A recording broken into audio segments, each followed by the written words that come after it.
여러분 안녕하십니까? 광주 MBC 뉴스데스크입니다. 선거법 개정안이 진통 끝에 국회 본회의를 통과하면서 내년 총선에서는 처음으로 연동형 비례대표제가 도입됩니다. 그런데 개정안 논의 과정에서 지역구와 비례대표 의원 정수는 20대와 똑같이 하기로 했습니다. 지난 20대 총선에서 광주 전남의 지역구 의석은 18석이었는데 내년 21대 총선에서는 어떤 변화가 있을지 송정근 기자가 보도합니다. 지난 4월 패스트트랙에 오른 지 8개월 만에 선거법 개정안이 본회의를 통과했습니다. 자유한국당 의원들이 의장석 주변에서 항의 농성을 진행했지만 찬성 156표로 가결됐습니다.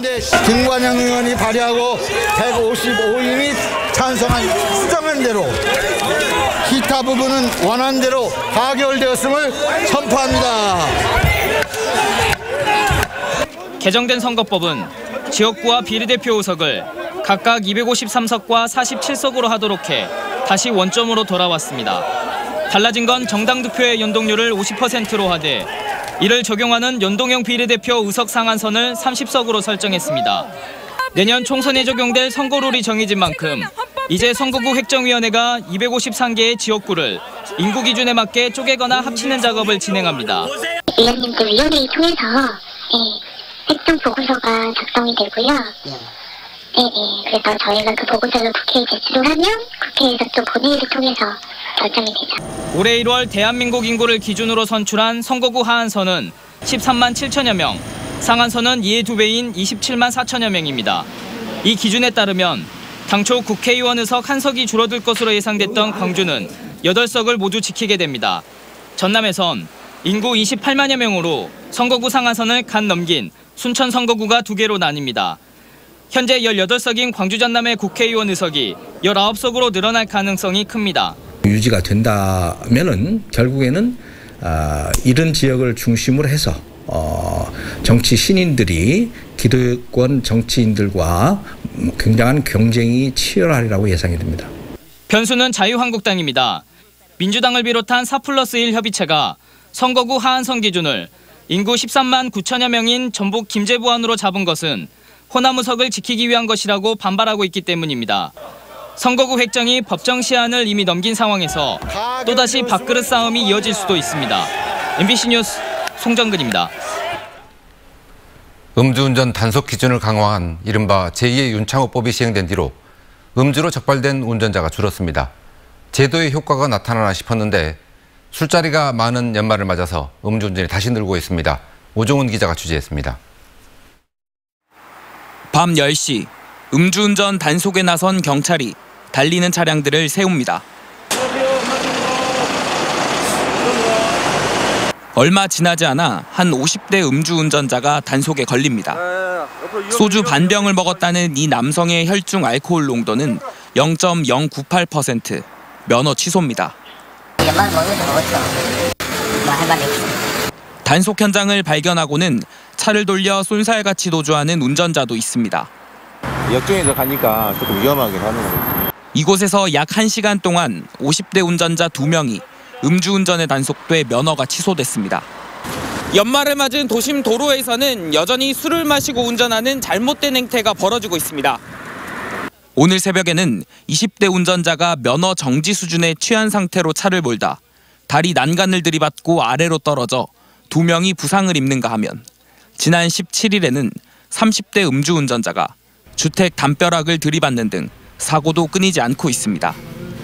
지난 6월 말부터 음주 단속 기준과 처벌 상한을 강화하는 제2의 윤창호법이 시행됐음에도 연말 음주운전 악습을 바로잡진 못한 겁니다. 실제 법 시행 이후 광주와 전남에서 음주운전을 하다 적발된 수는 지난해 같은 기간보다 크게 줄었지만 연말인 12월 단속에서 걸린 운전자는 오히려 늘어난 것으로 나타났습니다. 연말 연시를 맞이하여 술자석이 좀 많은 상태로 많은 사람들이 음주를 많이 하고 있어 취소 수치가 정지 수치보다 많이 나온 상태입니다. 경찰은 제2의 윤창호법 시행에도 아랑곳 않는 연말 음주운전을 막기 위해 31일까지 집중 단속에 나설 계획입니다. MBC 뉴스 우종훈입니다. 5.18 진상규명조사위원회가 오늘 첫 회의를 열고 위원장과 부위원장을 선출했습니다. 정치권은 늦었지만 다행이라고 환영하면서 이번이 마지막 기회라는 소명의식을 갖고 진실을 밝혀달라고 당부했습니다. 남궁욱 기자가 보도합니다. 어제 문재인 대통령이 제가한 5.18 진상조사위원회 위원들이 오늘 첫 회의를 가졌습니다. 오늘 회의에서는 송선태 위원이 위원장으로, 안종철 위원이 부위원장으로 위원들의 투표로 선출됐습니다. 민주당 추천 인사인 송선태 위원장은 5.18 기념재단 상임이사를 지냈고, 국회의장이 추천한 안종철 부위원장은 국가인권위 기획위원장을 지냈습니다. 진상조사위의 활동을 계기로 국민들에게는 의혹을 해소하고 또 가해자와 피해자가 화해하는 그러한 조사가 될 수 있도록 최선을 다하겠습니다. 위원회는 또 실무를 담당할 조사관들의 채용 방안과 위원회 운영안을 논의하며 본격적인 조사위 운영 준비에 들어갔습니다. 늦게나마 출범한 5.18 진상조사위에 대해 정치권도 환영의 입장을 잇따라 내놨습니다. 더불어민주당 송갑석 의원은 마지막이라는 각오로 완벽한 진상규명을 시작해야 한다고 입장을 밝혔고, 대한신당의 최경환 의원도 진상규명 과정에 시련과 압박도 있을 것이라며 5.18 진상조사위 활동을 응원해달라고 당부했습니다. 대통령 재가가 난 지 하루 만에 진상조사위가 신속하게 회의를 갖고 주요 안건들을 처리한 만큼 앞으로의 진상조사위 활동에 속도가 붙을지 기대가 모아지고 있습니다. MBC 뉴스 남궁욱입니다.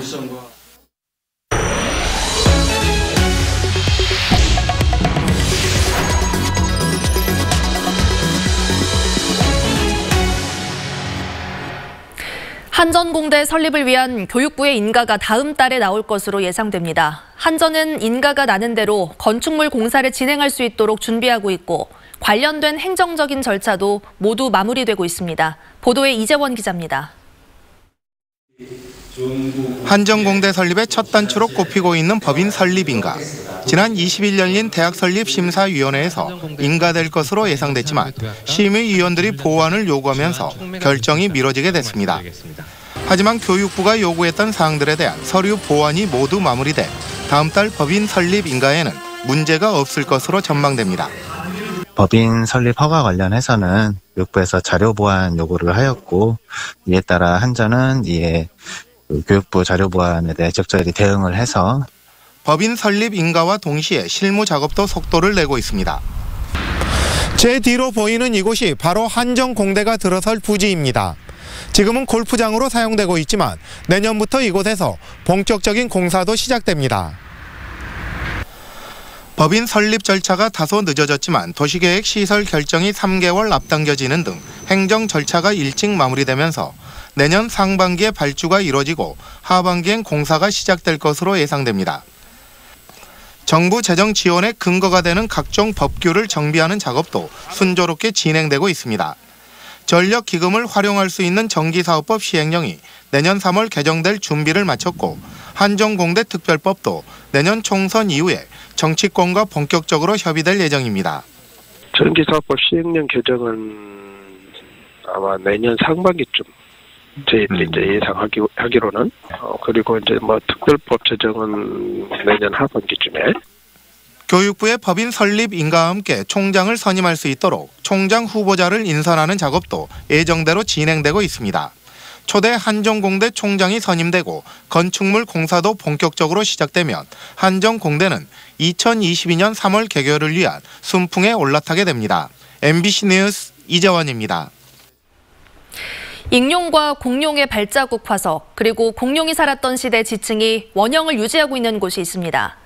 공룡들의 고향이라고 불리는 해남 우항리 자연사 유적지인데요. 이 유적지가 새롭게 탈바꿈하고 있습니다. 박영훈 기자가 취재했습니다.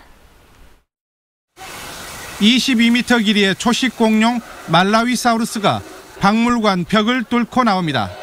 1.8m부터 26m까지 실제와 비슷한 35점의 초식과 육식 공룡 모형들이 1억 년 전으로 시간을 돌려놓습니다.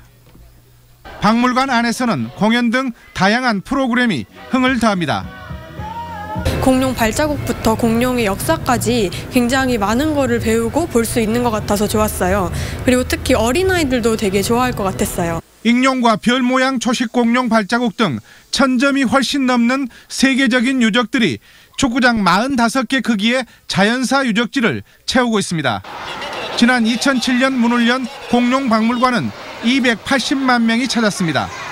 조류 체험관에 이어 가상 체험과 꽃단지 조성, 공룡 소리와 실제 움직임을 접목시켜 살아있는 테마파크로 변신을 시도하고 있습니다. 움직이는 공룡들을 곳곳에 우리 그 관람로에 따라서 이렇게 설치를 해가지고 사진도 찍고 만지기도 하고 그렇게 하려고 지금 계획하고 있습니다. 또 내년 해남 방문의 해를 맞아 경연대회와 조각 등 참여 프로그램을 크게 늘려 공룡들의 놀이터에서 공룡을 상상하고 만나는 즐거움을 선사할 예정입니다. MBC 뉴스 박영훈입니다. 어등산 관광단지 개발 사업이 무산되면서 담보금을 놓고 사업 예정자와 광주시가 법적 공방 조짐을 보이고 있습니다. 광주도시공사에 따르면 어등산 사업의 우선 협상 대상자였던 서진건설이 담보금 성격으로 맡겨뒀던 48억 원 상당의 당좌 수표에 대해 은행에 지급 정지를 신청했습니다. 광주도시공사는 협상 결렬의 책임이 서진건설에 있는 만큼 담보금을 돌려주지 않는다는 방침이었지만 서진 측이 지급을 정지함에 따라 소송을 제기하는 방안을 검토하고 있습니다. 나주경찰서는 말다툼을 벌이다 흉기를 휘두른 혐의로 49살 A씨를 붙잡아 조사하고 있습니다. A씨는 오늘 오후 12시 50분쯤 나주시 중림동의 한 중학교 앞 도로에서 49살 B씨의 몸을 흉기로 찌른 혐의를 받고 있습니다. 경찰 조사 결과 A씨는 B씨와 자신의 아내가 만나는 것을 의심해 범행을 저지른 것으로 드러났고 흉기에 찔린 B씨는 중상을 입어 병원으로 옮겨졌습니다. 어제 오후 5시 45분쯤 장성군 삼서면 편도 2차선 도로에서 자전거를 끌고 걸어오던 87살 진모 씨가 인근 군부대 장교 27살 윤모 씨와 26살 김모 씨의 차량 2대에 잇따라 치여 숨졌습니다. 경찰은 운전자들이 해질녘이라 어두웠고 보행자가 중앙분리대 쪽에서 걸어와 발견하지 못했다고 진술한 것을 토대로 기초조사를 마친 뒤 사건을 군 헌병대에 넘겼습니다. 희망 2020 나눔 캠페인에 성금을 보내주신 분들입니다. 장호직 무등산 생태요양병원 이사장이 2천만 원을 보내주셨습니다. 대한기계설비건설협회 광주전남도회 최봉호 회장과 회원들이 390만 원을 보내주셨습니다. 성금을 보내주신 분들께 감사드립니다. 설 명절 철도 승차권 예매가 다음 달 7일에 경부선, 8일에는 호남선 순으로 실시됩니다. 기차역 창구에서는 오전 8시부터, 모바일과 인터넷 홈페이지에서는 오전 7시부터 열차표 판매가 이루어집니다. SRT 운영사인 SR은 다음 달 9일 경부선, 10일은 호남선 승차권을 역 창구와 인터넷 홈페이지에서 판매할 예정입니다. 서울과 경기 지역에 처음으로 전남 로컬푸드 직매장이 문을 열었습니다. 전라남도에 따르면 롯데슈퍼 서울 목동점과 경기 철산점, 인천 연수점에서 전남 로컬푸드 직매장이 본격적인 운영을 시작했습니다. 이들 직매장에서는 나주와 강진, 화순 등 전남 지역 처녀 중소농가에서 생산하는 신선 농산물이 연중 판매됩니다.